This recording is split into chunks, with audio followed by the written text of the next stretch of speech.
How methods of final disposition affect the next reincarnation. Does the method of disposal of the body, cremation or burial, affect the next reincarnation? Yes, it does. That's a good question.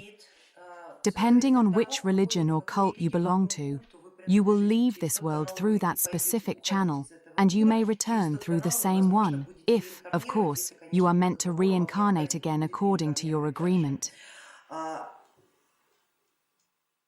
If you are buried according to the rules of a particular cult, your reincarnation is likely to follow that cult, unless something happens to break that rule. That's why it's crucial to leave very clear instructions for your relatives who will be responsible for this process. It is no coincidence that the term executor of a will was so commonly used in the Rus. This is the person who carries out the last wishes of the deceased. And you need to find this executor well in advance. People usually appoint their children as executors, but children often don't fully understand the rules and requirements of the deceased's will. Their upbringing doesn't always instill respect for the older generation or their parents, and they could very well break your will, and as a result, they could disrupt your plans for future reincarnations. Therefore, it is best to choose a spiritual companion as your executor, someone who understands what you're talking about.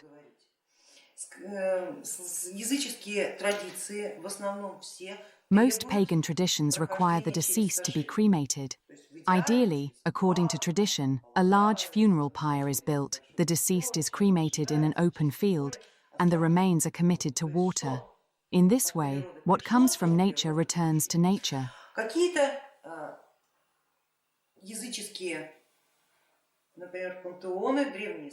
Some pagan pantheons, such as ancient Slavic or Zoroastrian beliefs, required that the deceased never come into contact with the earth. It was believed that a corpse would desecrate the ground. So the body of the deceased was removed from human dwellings and left for earthly creatures to consume. This served to nourish the goddess Demeter or simply to feed the local animals. Everything had to serve a purpose. Nothing was to be wasted. Burial in the ground is practiced in certain major traditions, such as Christianity, Judaism, and Islam, all of which involve penetration into the earth. There are specific reasons for this, but I won't go into them right now.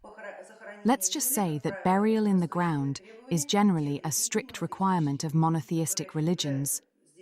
These religions, being artificial in nature, use this ritual to establish their dominance on this planet and to ensure that their adepts reincarnate on this planet in the next life. This is why burial is done this way. If you are buried in the ground, according to a particular cult or ritual, you are bound to reincarnate on the same earth, not necessarily at the location of your grave, but on this planet. In this way, these cults ensure that their conduits, people like you, will reincarnate here again under the same conditions, bound by the program of destiny they impose upon you, and you will continue to serve as their followers, fulfilling the program they have set for you. This method is commonly used by the three monotheistic religions we mentioned earlier: Christianity, Judaism, and Islam. Buddhism, on the other hand, does not impose such rigid requirements. It follows different algorithms. So, by cremating the body, we lighten our karma. Yes, absolutely. At least we guarantee for ourselves that we will not be rigidly bound specifically to this reality, specifically to this planet. We gain the freedom of choice. However, it is also important to ensure that your relatives will not perform certain magical rituals, such as funeral prayers or other ritual acts that are obligatory but poorly understood by people. For example, even if they fulfill your last wish and cremate you,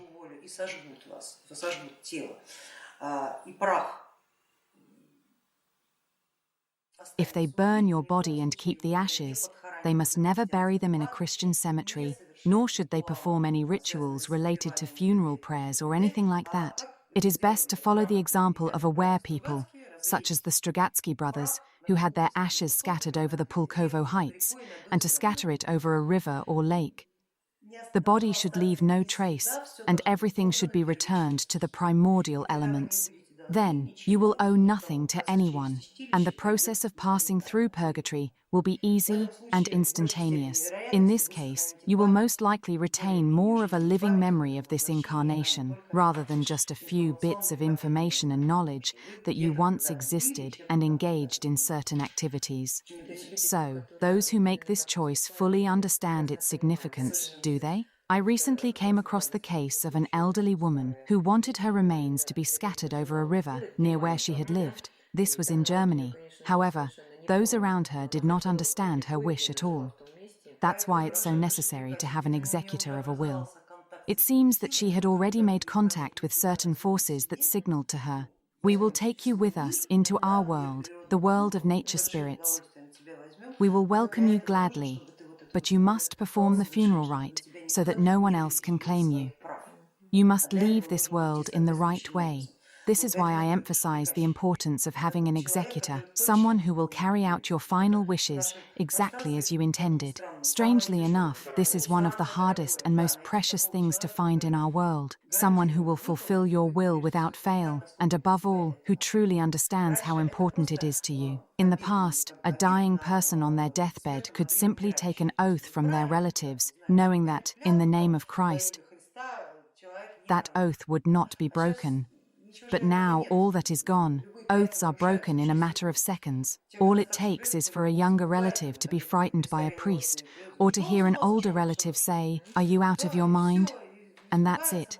They get scared and break the last will, causing significant harm. And it turns out that the one who breaks the oath will have to answer for it.